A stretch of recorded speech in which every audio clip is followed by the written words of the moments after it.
Golden era of legends. सुहानी यादों का सुहाना सफर।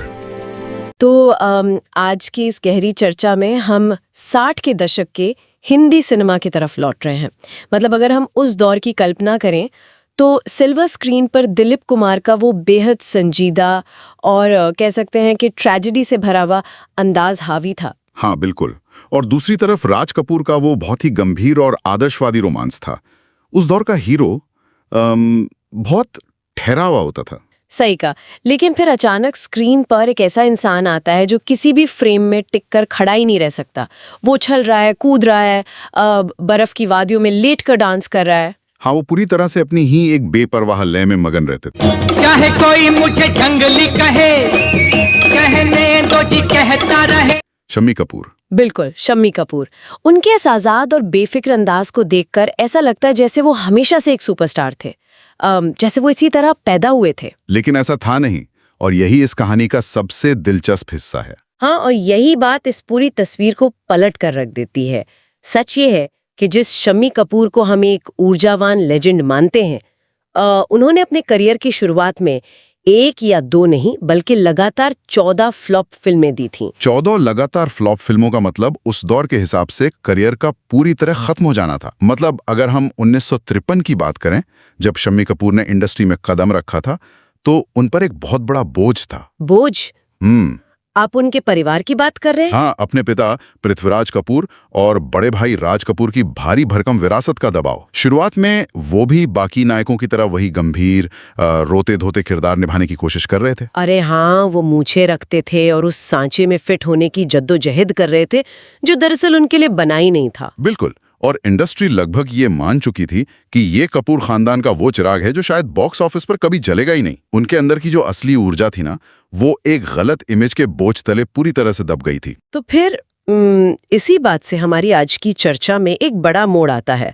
मेरा मतलब है 14 फिल्मों तक लगातार रिजेक्ट होने के बाद कोई इंसान रातों रात वो शम्मी कपूर कैसे बन गया जिसे हम आज जानते हैं? ये बहुत ही प्रासंगिक सवाल है, और अगर हम स्रोतों पर गौर करें तो वो एक बहुत ही खास मैकेनिज्म की तरफ इशारा करते हैं। हाँ, मैंने पढ़ा कि ये बदलाव तब आया जब शम्मी कपूर को सिर्फ एक नई स्क्रिप्ट नहीं मिली, बल्कि एक आवाज मिली, मोहम्मद रफी की आवाज। एकदम सही।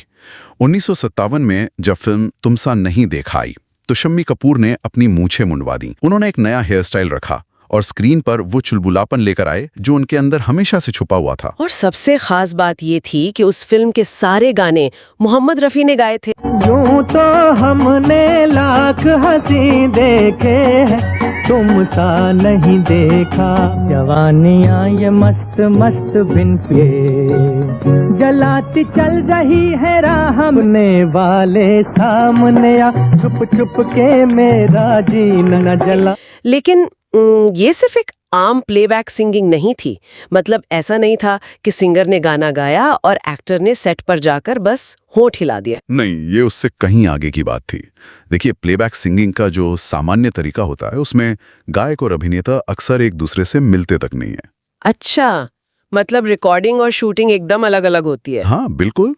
म्यूजिक डायरेक्टर ने गायक को धुन सिखाई, गाना रिकॉर्ड हुआ और बाद में वो टेप शूटिंग वाले दिन सेट पर बजा दिया गया।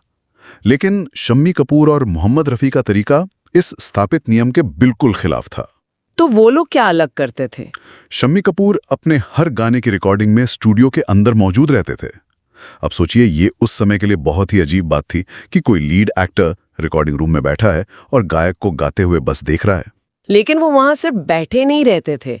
स्रोत बताते हैं कि शम्मी कपूर रिकॉर्डिंग के वक्त स्टूडियो में सचमुच वो सारे हाव भाव और डांस स्टेप्स कर रहे होते थे जो वो बाद में कैमरे के सामने करने वाले थे। रंग बदलते दुनिया में तुम मुझे यूं बुला न पाओगे। दिल देख देखो, दिल देख देखो, दिल देख देखो जी, दिल ने प्यारो तो कह दो यस, प्यार नहीं तो कह दो नो। यार चुलबुला है, हसीन दिलरुबा है, झूठ बोलता हम और तुम और ये समा क्या। हाँ, वो बाकायदा परफॉर्म करते थे और मोहम्मद रफी उन्हें देख कर गाते थे। मतलब रफी साहब माइक के सामने खड़े होकर ये देख रहे हैं कि शम्मी कपूर किस लाइन पर अपनी गर्दन झटकेंगे। आजकल तेरे मेरे प्यार के चर्चे हर ज़बान पर, सबको मालूम है और सबको खबर हो गई। अरे वाह, और किस शब्द पर वो घुटनों के बल गिरेंगे। और रफी साहब शम्मी की उस शारीरिक हरकत को अपनी आवाज के उतार चढ़ाव में ढाल लेते थे। बिल्कुल, अगर शम्मी कपूर उछल रहे हैं तो रफी साहब की आवाज में भी वो उछाल साफ सुनाई देता था। इसे हम एक सेंसरी कनेक्शन कह सकते हैं। ये तो बहुत ही अद्भुत है। मैं सोच रही थी ये तो ऐसा है जैसे किसी जटिल ताले को खोलने के लिए अचानक वो एक सही चाबी मिल जाए। शम्मी कपूर की ऊर्जा के लिए रफी साहब की आवाज वही चाबी थी। बहुत ही उम्दा उदाहरण दिया आपने। मोहम्मद रफी दरअसल शम्मी कपूर के शरीर की भाषा को, उनके हाव भाव को डिकोड कर रहे थे। वो महज एक धुन नहीं गा रहे थे। हाँ, बल्कि वो एक अभिनेता के विजुअल एक्शंस का एक पूरा ऑडियो वर्जन तैयार कर रहे थे। सही बात है। इसी वजह से जब पर्दे पर शम्मी कपूर गाना गाते हुए दिखते थे तो दर्शकों को कभी ये महसूस ही नहीं होता था कि आवाज किसी और की है। ऐसा लगता है जैसे वो आवाज सीधे शम्मी कपूर के गले से ही निकल रही। आने तमन्ना किधर जा रही हो, जरा पाओ तो चैन आ जा। हाँ, शम्मी कपूर की जो अनियंत्रित ऊर्जा थी उसे मोहम्मद रफी के आवाज ने एक दिशा और एक पहचान दे दी थी। एक गायक और अभिनेता का ये तालमेल कितना असाधारण है ना, कि गायक रिकॉर्डिंग स्टूडियो में ये भांप ले रहा है कि अभिनेता कैमरे के सामने क्या करेगा। बिल्कुल, और ये पार्टनरशिप सालों तक बहुत शानदार तरीके से काम करती रही। शम्मी कपूर स्टूडियो में एक्ट करते, रफी साहब उसे अपनी आवाज में पिरोते और शंकर जयकिशन जैसे संगीतकार उन्हें इस प्रयोग के लिए पूरी आजादी देते थे। लेकिन फिर 1964 में एक ऐसा पल आता है जहां इस पूरी कार्य प्रणाली की सबसे बड़ी परीक्षा होने वाली थी। मैं फिल्म कश्मीर की कली की बात कर रही हूँ। हाँ, कश्मीर की कली। शक्ति सामंत इस फिल्म का निर्देशन कर रहे थे और एस.एच. बिहारी ने इसके गाने लिखे थे। था क्योंकि संगीत तो शंकर जयकिशन का ही था। लेकिन फिर एक अप्रत्याशित घटना हुई जिसने सब कुछ बदल दिया। मशहूर संगीतकार ओ.पी. नैयर ने शक्ति सामंत को अपने घर बुलाया और उन्हें 12 नई धुनें सुनाई। और मैंने पढ़ा है कि सामंत को वो धुनें इतनी पसंद आई कि उन्होंने उसी वक्त शंकर जयकिशन को हटाकर ओ.पी. नैयर को साइन कर लिया। हाँ, अब देखिए, शंकर जयकिशन से ओ.पी. नैयर की तरफ जाना सिर्फ एक नाम का बदलाव नहीं था, ये पूरी फिल्म के ऑडियो लैंडस्केप का एक बहुत बड़ा शिफ्ट था। ओ.पी. नैयर का अपना एक अलग ही साम्राज्य था। हाँ, उनकी धुनों में वो पंजाब की मिट्टी की महक होती थी, घोड़ा गाड़ी की वो मशहूर टप टप वाली रिदम होती। हाय रे हाय, ये मेरे हाथ में तेरा हाथ, नए जज्बात में। जरा होले होले चलो मोरे साजना, हम भी पीछे है तुम्हारे। ये चांद सा रोशन चेहरा, जुल्फों का रंग सुनहरा, ये झिलमिल निगाहों निगाहों में जादू चला, दीवाना हुआ बादल अंग घर। एकदम सही पकड़ा आपने। और सबसे बड़ी बात, वो अपनी बीट्स और रिदम को लेकर एक तानाशाह की तरह थे। वो अपने बनाए हुए संगीत के ढांचे में किसी भी गायक या अभिनेता का हस्तक्षेप बिल्कुल बर्दाश्त नहीं करते थे। मतलब उनका जो रिकॉर्डिंग स्टूडियो था वहां सिर्फ उनका नियम चलता था। 100%। उनका मानना था कि संगीतकार का विजन ही अंतिम है। तो यहाँ तो एक बहुत दिलचस्प विरोधाभास आ जाता है। एक तरफ हमारे पास शम्मी कपूर है जो अपने संगीत को लेकर इतने कंट्रोलिंग है कि वो हर चीज तय करते हैं। हाँ, और दूसरी तरफ ओ.पी. नैयर जैसे दिग्गज संगीतकार आ गए। बिल्कुल। तो क्या ऐसे में इन दोनों के बीच अहम या कह लें कि ईगो का टकराव होना तय नहीं था? बिल्कुल तय था। ये दो अलग अलग वर्किंग स्टाइल्स का सीधा टकराव था। एक तरफ विजुअल को सर्वोपरि मानने वाला एक्टर था और दूसरी तरफ ऑडियो की शुद्धता को पूजने वाला संगीतकार। और ये जो तनाव इस फिल्म के सेट पर पनप रहा था वो आखिरकार उस ऐतिहासिक गाने की रिकॉर्डिंग के दौरान फट पड़ा, जिसे आज दुनिया तारीफ करूं क्या उसकी के नाम से जानती है। चांद सा रोशन चेहरा, जुल्फों का रंग सुनहरा, ये झिलसी नीली आंखें। हाँ, इस गाने का शुरुआती हिस्सा और जो मुखड़ा था वो तो बिना किसी बड़े परेशानी के रिकॉर्ड हो गया, लेकिन असली बखेड़ा खड़ा हुआ गाने के एकदम आखिरी हिस्से को लेकर। आखिरी हिस्से में क्या परेशानी थी? स्रोत बताते हैं कि गाने के अंत में शम्मी कपूर चाहते थे कि तारीफ करूं क्या उसकी वाली लाइन को बार बार रिपीट किया जाए। अच्छा, वो इसे रिपीट क्यों करना चाहते थे? क्योंकि उन्होंने अपने दिमाग में इस हिस्से के लिए एक खास तरह का एक्ट सोच रखा था। वो चाहते थे कि स्क्रीन पर हर बार जब तारीफ शब्द आए तो वो शर्मिला टैगोर के सामने एक अलग अंदाज में अपनी दीवानगी जाहिर करे। लेकिन ओपी नैयर ने इस आइडिया को सुनते ही साफ मना कर दिया। बिल्कुल, उन्होंने इसे सिरे से खारिज कर दिया। नैयर का तर्क बहुत ही व्यावहारिक और संगीत के व्याकरण पर आधारित था। उनका मानना था कि ज्यादा रिपीटेशन से गाना उबाऊ हो जाएगा, है ना? हाँ, उनका कहना था कि एक ही लाइन को बार बार दोहराने से गाने की पेसिंग या जो गति है वो पूरी तरह से बर्बाद हो जाएगी। अगर कोई श्रोता रेडियो पर इस गाने को सुन रहा है और आखिर में बस एक ही लाइन बार बार बज रही है तो उसे लगेगा जैसे रिकॉर्ड अटक गया हो। ईमानदारी से देखा जाए तो ओपी नैयर अपनी जगह पर बिल्कुल गलत नहीं थे। अगर हम विशुद्ध संगीत के नजरिए से सोचें तो कोई भी संगीतकार नहीं चाहेगा कि उसका गाना बस खींचा जाए। सही बात है। कोई अपनी मेलोडी को खराब नहीं होने देना चाहेगा। मुझे तो ये किसी फिल्म के सेट जैसा लग रहा है। मतलब ये बिल्कुल वैसा है जैसे कोई लीड एक्टर अपने डायरेक्टर से कह रहा हो कि मुझे एक और क्लोजअप शॉट चाहिए और डायरेक्टर कह रहा हो कि इससे फिल्म की लंबाई बढ़ जाएगी और दर्शक बोर हो जाएंगे। क्या बेहतरीन एनालॉजी दी है आपने। उस डायरेक्टर वाले उदाहरण में दोनों का अपना अपना नजरिया है और ठीक वही स्थिति स्टूडियो में भी थी। यहाँ रचनात्मक दुनिया का एक बहुत आम टकराव देखने को मिल रहा था। हाँ, मतलब किसी का सही या गलत होना नहीं, बल्कि ये ऑडियो विजन और विजुअल विजन की लड़ाई थी। शम्मी कपूर अपनी जिद पर अड़े थे और नैयर अपनी बात पर। बिल्कुल। शम्मी कपूर सोच रहे थे कि सिनेमा हॉल में जब लोग इसे देखेंगे तो स्क्रीन पर कुछ नया हो रहा होगा, और नैयर साहब सोच रहे थे कि जो इंसान सिर्फ ग्रामोफोन पर इसे सुनेगा वो तो बोर हो जाएगा। तो जब दो इतने बड़े कलाकार अपने अपने विजन पर अड़ जाएं, तो रास्ता कैसे निकलता है?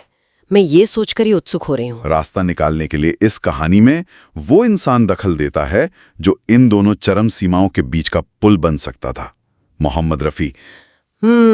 मतलब जब शम्मी कपूर को लगा कि नैयर उनकी बात नहीं सुनेंगे तो वो रफी साहब के पास गए। जी हाँ, शम्मी ने रफी साहब को किनारे ले जाकर अपना पूरा प्लान समझाया। उन्होंने बताया कि स्क्रीन पर उनका क्या करने का इरादा है और वो आखिरी लाइन का बार बार बजना विजुअली कितना जरूरी है। और शम्मी के एक्सप्रेशन को इतने अच्छे से समझने वाले रफी साहब तुरंत मान गए होंगे। बिल्कुल मान गए। रफी साहब शम्मी कपूर के काम करने के तरीकों को बहुत गहराई से समझ चुके थे। उन्हें यह समझने में देर नहीं लगी कि ये गाने का सबसे यादगार हिस्सा बन सकता है। तो रफी साहब ने शम्मी के उस विजुअल विजन पर भरोसा किया। फिर वो नैयर साहब से बात करने गए होंगे। हाँ, वो खुद ओपी नैयर को मनाने गए। लेकिन यहाँ एक और ट्विस्ट है। ओपी नैयर ने मोहम्मद रफी को भी साफ शब्दों में मना कर दिया। अरे बाप रे, फिर क्या हुआ? रफी साहब तो बहुत ही शांत स्वभाव के माने जाते थे। यही तो इस कहानी का सबसे हैरान कर देने वाला पल है। मोहम्मद रफी, जो अपनी विनम्रता और बेहद शांत स्वभाव के लिए जाने जाते थे, जो कभी किसी से ऊंची आवाज में बात नहीं करते थे, उन्हें उस दिन गुस्सा आ गया। क्या बात कर रहे हैं? मोहम्मद रफी जैसा विनम्र गायक किसी गाने के लिए संगीतकार से झगड़ गया? बिल्कुल। उन्होंने रिकॉर्डिंग स्टूडियो में ओपी नैयर से सीधा झगड़ा कर लिया। रफी साहब ने झल्लाते हुए नैयर से कहा, आपको आखिर परेशानी क्या हो रही है? पर्दे पर एक्ट करने वाला शम्मी कपूर है और माइक पे गाने वाला मैं हूं। और फिर उन्होंने शायद ये भी कहा कि अगर ना अच्छा लगे तो काटकर फेंक देना। जी हाँ, बिल्कुल यही शब्द थे उनके। तजुर्बा खराब लगे तो कैंची लेकर काटकर फेंक देना। इस पूरी घटना का सबसे महत्वपूर्ण हिस्सा रफी साहब का वो गुस्सा ही है। ये तो इस बात का बहुत बड़ा सबूत है कि रफी साहब शम्मी कपूर के विजन पर खुद से ज्यादा भरोसा करते थे। 100%। देखिए, ओपी नैयर कोई आम संगीतकार नहीं थे। वो बहुत दबंग थे। बड़े बड़े गायक उनके सामने नहीं बोलते थे। लेकिन जब रफी साहब जैसा इंसान अचानक से आप पर झिल्ला पड़े तो उसका असर बहुत गहरा होता है। तो नैयर साहब को भी झुकना पड़ा। हाँ, नैयर साहब मान गए और फिर रिकॉर्डिंग शुरू हुई। और फिर वो अनूठा प्रयोग हुआ जो आज भी एक मास्टर क्लास है। मतलब गाने में जितनी बार भी तारीफ शब्द आया, मोहम्मद रफी ने उसे हर बार एक अलग अंदाज में गाया। बिल्कुल। तारीफ करूं क्या उसकी जिसने। उन्होंने उस रेपिटेशन को सिर्फ नीरस तरीके से नहीं दोहराया। कभी उनकी आवाज में एक ऊंची हरकत थी, कभी एक बहुत ही कोमल सी मुर्की और कभी एक चंचल सा ठहराव। उन्होंने ऑडियो के स्तर पर भी उस हिस्से को उबाऊ नहीं होने दिया। अरे वाह! और जब फिल्म में इसे डल झील में शिकारों के बीच फिल्माया गया तो शम्मी कपूर ने स्क्रीन पर हर बार एक नया और अलग एक्सप्रेशन दिया होगा। बिल्कुल। जब रफ़ी साहब की आवाज ऊपर गई तो शम्मी कपूर ने अपना सिर एक अलग अंदाज में झटका। वो महज एक गाने की रिकॉर्डिंग नहीं थी, वो जुगलबंदी थी। रफ़ी साहब का वो रिस्क लेना दरअसल शम्मी के अभिनय को आवाज के जरिए चित्रित करना था। ये तो बहुत ही कमाल की बात है कि कभी-कभी नियमों को तोड़ने से ही महान कला का निर्माण होता है, और नतीजे ने तो सबको हैरानी कर दिया था। 1964 में जब कश्मीर की कली रिलीज हुई तो ये गाना तो अमर हो गया। हाँ, वो छठी सबसे ज्यादा कमाई करने वाली फिल्म बनी थी। जिस एक्टर को कभी 14 लगातार फ्लॉप फिल्मों के बाद रिजेक्ट कर दिया गया था, वो बॉक्स ऑफिस पर राज कर रहा था। इस पूरी चर्चा को समेटते हुए हम ये कह सकते हैं कि शम्मी कपूर के किसी भी हिट गाने की कल्पना मोहम्मद रफ़ी के बिना नहीं की जा सकती। नजर बचा कर चले गए वो, दिल तेरा दीवाना है सनम, दिल तेरा रंग बदलते दुनिया में तुम मुझे यूं बुला ना पाओगे। बिल्कुल नहीं की जा सकती। शम्मी कपूर भी ये बात बहुत अच्छी तरह से जानते थे। उन्होंने एक बार बहुत ही भावुक होकर कहा था कि मोहम्मद रफ़ी मेरी रूह और मेरे जिस्म का हिस्सा बन चुके हैं। और मैंने तो ये भी सुना है कि शम्मी कपूर ने इस कदर आभार व्यक्त किया था कि वो कई बार इस गाने के बोल ही बदल देते थे। वो गाते थे, तारीफ करूं क्या उसकी जिसने रफ़ी साहब को बनाया। हाँ, किसी भी कलाकार द्वारा अपने साथी को दिया गया इससे बड़ा ट्रिब्यूट शायद ही कोई हो सकता है। बिल्कुल। इस पूरी कहानी से हमें एक बहुत बड़ा सबक मिलता है। सच्ची रचनात्मकता केवल अकेले काम करने में नहीं है, बल्कि एक दूसरे के विजन को समझने में है। हाँ, और कभी-कभी महान कला बनाने के लिए अपने साथी के लिए नियमों से टकरा जाने में भी है। एकदम सही। और इस पूरी कहानी को देखने के बाद एक बात बहुत गहराई से दिमाग में आती है। अगर उस दिन स्टूडियो में मोहम्मद रफ़ी अपने स्वभाव के विपरीत जाकर गुस्सा नहीं करते और शांति से ओपी नैयर की बात मान लेते तो क्या होता? तो शायद आज हमारे पास इस गाने का एक बिल्कुल अलग और शायद भुला दिया गया संस्करण होता। हाँ, ये सोचने पर मजबूर करता है कि दुनिया में न जाने कितनी महान और कालजयी कलाकृतियां सिर्फ प्रेरणा से नहीं बनी हैं, बल्कि किसी एक इंसान की उस छोटी सी जिद से पैदा हुई हैं जिसके लिए वो सारी दुनिया से लड़ जाने को तैयार था। बिल्कुल सही विचार है ये। तो अगली बार जब भी कोई बहुत ही बेहतरीन धुन कानों में पड़े तो एक पल के लिए ये ख्याल जरूर आना चाहिए कि शायद उस परफेक्शन के पीछे भी कोई बहुत ही खूबसूरत और रचनात्मक झगड़ा छिपा हुआ है। अगर ये वीडियो पसंद आई तो हमारे चैनल को सब्सक्राइब करें